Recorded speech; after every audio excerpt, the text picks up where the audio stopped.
Have you ever wondered if it were possible to create something out of nothing? Or travel in a spaceship without using any liquid propellants? Well, that might just be possible through the use of zero-point energy.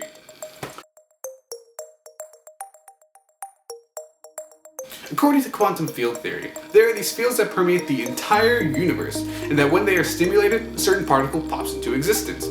Now, zero-point energy is defined as the lowest possible energy able to be achieved within a certain field, such as the electromagnetic field, the fermionic field, or even the Higgs field.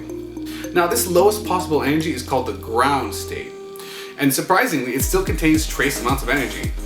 Similar to how absolute zero can also never be reached, absolute zero energy can also never be reached due to the nature of its absolute zero. To better understand this concept, first imagine a large, flat plane. Now imagine that a tall brick tower is standing in the middle of this big plane. Now the large tower would have a much higher potential energy compared to the ground because the bricks are higher off the ground, right? Now imagine these quantum fields in the same way. Each electron is an excited state or higher energy state within the electromagnetic field. However, when there's a short tower on the ground, right, there still remains a small amount of potential energy. Not enough to create a large tower, or in the case of the electromagnetic field, an electron, there is still enough energy to at least exist. This is what we call the ground state, the minimum amount of energy to exist within a particular field.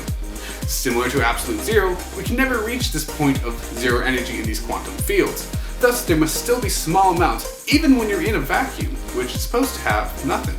Hence the definition of a vacuum, right? Now this is a very appealing concept to many different aspects of science. The ability to harness energy from what appears to be nothing is obviously very useful, and it seems to defy the laws of physics. Since its creation, scientists have searched for this mysterious zero-point energy, and actually back in 1947, the Dutch physicist named Hendrik Casimir actually created an experiment that proved its existence. To do this, he placed two metallic plates within a vacuum and measured the forces exerted on each other as they moved closer and closer together. Now what he found was this: beyond a certain point, he found that the two plates actually attracted one another. It is theorized that this is a result of the electromagnetic fields pushing on the two plates. Because the electromagnetic waves cannot fit in between these two plates because they are approximately about a centimeter apart, it cannot pass in between them. Therefore, there's less electromagnetic presence within the inside compared to the outside. So therefore, they are pushed together. After some fancy math, he determined that there must be an absolute lower level to the amount of energy that must remain within the system or within a particular quantum field. Therefore, he essentially proved its existence. However, we are still unable to harness this energy for use. In the future, perhaps, it can be utilized in nano-electromechanical systems, which are in essence nanobots. Additionally, multiple intelligence agencies have looked into researching this to see if we can use it as a potential energy source, such as intelligence agencies from China, Russia, Brazil, and Germany. Additionally, in the far future, it might be possible to create rocket drives that don't need to use liquid propellants. Now, to put that in contrast, a large portion of a rocket's mass actually comes from its propellants. So eliminating this not only increases your range, but increases how fast you can go to a certain planet.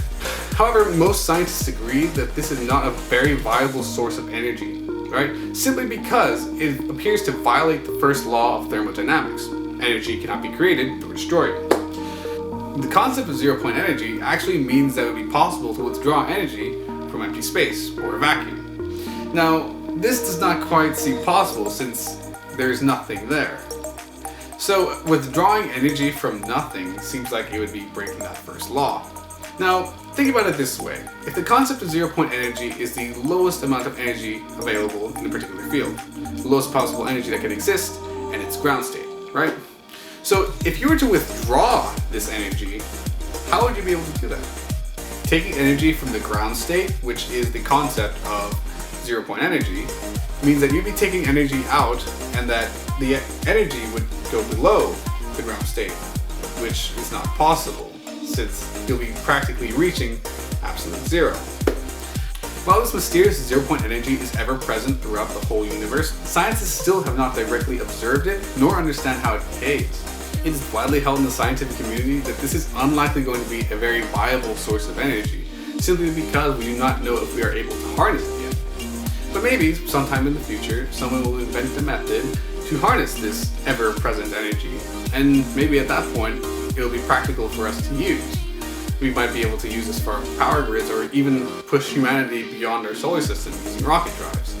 But at that point, the applications are endless. We can use it for practically anything we would want to. And I leave you with that, with a potential for a great discovery.